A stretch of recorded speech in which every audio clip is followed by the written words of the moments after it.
Hello friends, कैसे हैं आप सब। स्वागत है आपका यूपीएससी एट होम प्रविशा के यूट्यूब प्लेटफॉर्म पे। हम जो यूपीपीसीएस की मेंस आंसर राइटिंग कर रहे हैं, जिसमें हमने जो टारगेट रखा है डेली 5 क्वेश्चन की आंसर राइटिंग करने का, उसी सीरीज़ में हमारा क्वेश्चन है जीएस पेपर 3 से। क्वेश्चन को हम देखेंगे। कानूनी संरक्षण के बावजूद भारत की आर्द्र भूमियों का क्षरण जारी है।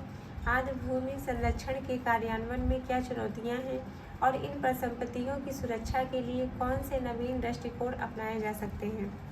क्वेश्चन को एक बार फिर से देखेंगे कि कानूनी संरक्षण के बावजूद भारत की जो आर्द्र भूमियाँ हैं उसमें क्षरण जारी है। आर्द्र भूमि संरक्षण की कार्यान्वयन में क्या चुनौतियाँ हैं और इन परिसंपत्तियों की सुरक्षा के लिए कौन से नवीन दृष्टिकोण अपनाए जा सकते हैं।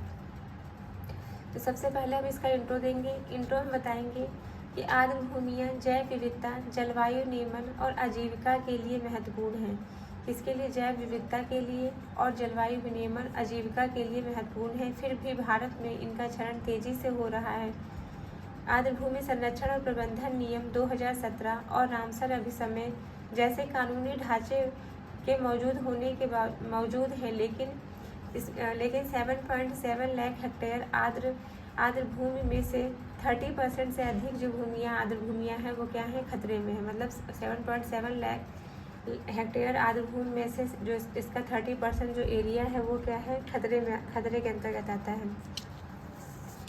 तो इसके अंतर्गत हम देखेंगे, ये हमने इंट्रो कंप्लीट कर लिया। अब इसका क्वेश्चन का जो मेन बॉडी का पार्ट है उसको हम देखेंगे कि इसके संरक्षण के समझ कौन कौन सी चुनौतियाँ विद्यमान हैं। इसके अंतर्गत जो पहला पॉइंट है वो क्या है, शहरीकरण और अतिक्रमण। इसमें क्या देखेंगे कि अनियोजित शहरी विस्तार, मतलब जो शहरों का जो है अनियोजित तरीके से विस्तार हो रहा है। अवैध निर्माण, जैसे बेंगलुरु में बेलुंदूर झील का अतिक्रमण, इसका जो है उदाहरण देखने को मिलता है। इसमें हम देखेंगे कि शहरीकरण और अतिक्रमण का क्या प्रभाव पड़ा है। फिर क्या है दूसरा पॉइंट जो क्या है, प्रदूषण। इसके अंतर्गत औद्योगिक और घरेलू अपशिष्ट जैसे यमुना फ्लड प्लस में प्रदूषण देखने को जो मिला है। फिर क्या है नीतिगत कमियां, इसमें कमज़ोर निगरानी और स्थानीय प्रशासन की उदासीनता जो है बहुत बड़ी चुनौती है।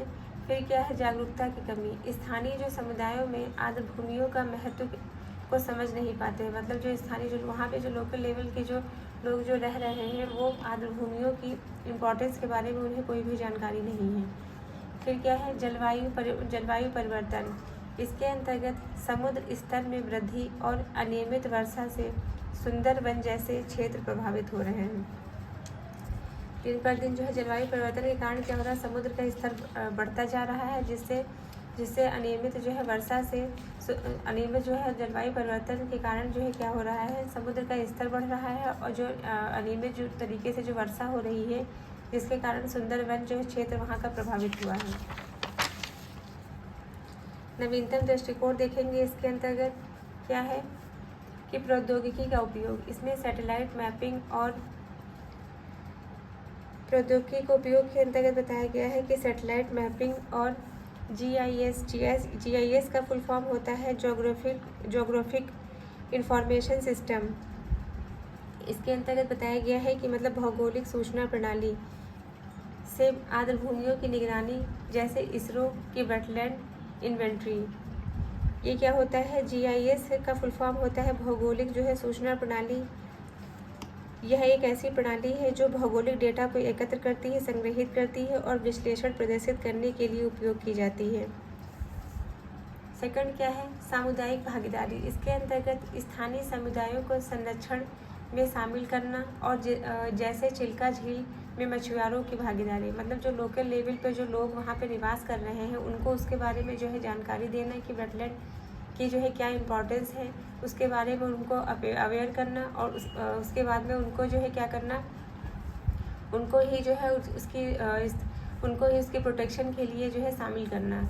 इसका एग्जाम्पल हम देख सकते हैं चिल्का झील में मछुआरों की भागीदारी के माध्यम से। फिर क्या है इको टूरिज्म। इसके अंतर्गत टिकाऊ पर्यटन मॉडल, जैसे केरल की कुटनाड जो है आर्द्र भूमियों में देखा गया है। फिर क्या है नीतिगत सुधार। इसमें कठोर दंड और आर्द्र भूमि प्रबंधन के लिए समर्पित प्राधिकरण होना चाहिए। निजी क्षेत्र की भागीदारी। इसके अंतर्गत बताया गया है कि CSR फंडिंग से संरक्षण परियोजनाएं, मतलब CSR का फुल फॉर्म क्या होता है? CSR का फुल फॉर्म होता है CSR फंड जो है क्या होता है, इसका हम फुल फॉर्म देखेंगे कि CSR फंड एक कोऑपरेटिव सामाजिक उत्तरदायित्व के लिए आवंटित धन होता है। यह जो है धन कंपनियां अपने मुनाफे का एक हिस्सा सामाजिक, आर्थिक और पर्यावरणीय परियोजनाओं के लिए आवंटित करती हैं। तो इसके अंतर्गत बताया गया है कि CSR फंडिंग से जो है संरक्षण परियोजनाएं प्रारंभ की जाएंगी। तो ये हमारा क्वेश्चन का मेन बॉडी का पार्ट कंप्लीट होता है। अब इसका हम कंक्लूजन देखेंगे कि कानूनी ढांचे के बावजूद भारत की आर्द्र भूमियाँ शहरीकरण, प्रदूषण और कमजोर कार्यान्वयन से खतरे में है। प्रौद्योगिकी, सामुदायिक सहभागिता और नीतिगत सुधारों के साथ नवीन दृष्टिकोण अपनाकर इस परिसंपत्तियों की सुरक्षा संभव है। तो ये हमारा क्वेश्चन कंप्लीट होता है, जो कि हमने लिया था GS पेपर 3 से। आप लोगों को हमारी ये मेंस की सीरीज़ कैसी लग रही है हमारे कमेंट सेक्शन में ज़रूर बताइए। ऐसे ही पढ़ते रहिए, लाइफ में आगे बढ़ते रहिए, UPSC एट होम प्रविशा के साथ मेंस एंसर राइटिंग करते रहिए। Thank you.